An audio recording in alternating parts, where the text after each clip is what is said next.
SDCC's Buggy is on there. Oh. And SAE, I do not see their Buggy. This is really interesting. Right now, it's just SDC. Looks like SAE. Or no, it's just, okay. Yes, SDC. Just SDC's in lane 1 right now. So this is a one Buggy race, and this is interesting where SDC, you don't necessarily expect them to be the squad that's going to be winning it, but if you have some alone time on the course, maybe it allows you to get a little more focus, a little more space, and get a better time. And practice for your men's heat. And that's a pretty good women's hill one. It's a 24-second hill one. Yeah, that's just... We're trying to get word on what may have happened there with SDC. It's a late shove. Yeah, I was going to say that shove is very far down, really close to the crosswalk. Yeah, she carried it deep. If you want to look at a good shove, I think that spirit shove that they gave was really good. She timed her shove really well. The SDC pushers seem to want to hold on to the push bar a little bit longer. They're drifting now into the free roll. Again, trying to go with that tight line, a little wider than kind of what we've seen the first couple rolls this morning.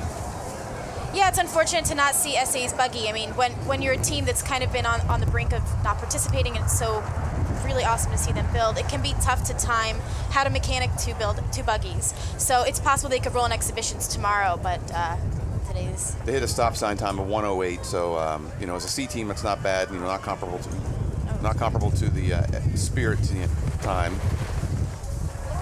Pretty nice there. It looked like the chute was going to be a little tighter. Came out a bit wider than you necessarily want right there, but still making pretty good time for a C team as they come now into the Hill 3. Jess, what do you see in that turn?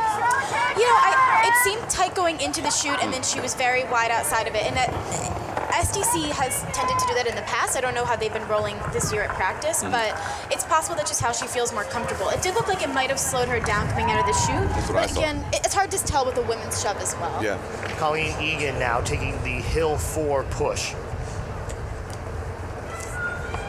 And you think about the wind, I'm not sure what it's doing. Up here it's kind of swirling around. I'm not sure where it is on the back hills there. Taking some wind in the face. You can actually see there's a lot of blossoms there on the road. And so they're kind of blowing around. I don't think they're going to bother the drivers, but the pushers are going to face the wind in the face sometimes.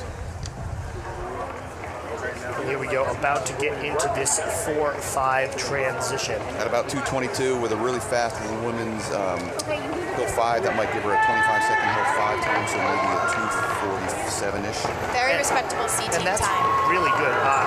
We saw on the cmuTV at 2:30 something like on CMU Buggy, they have them actually at about a 2:47. So these may actually end up being comparable times.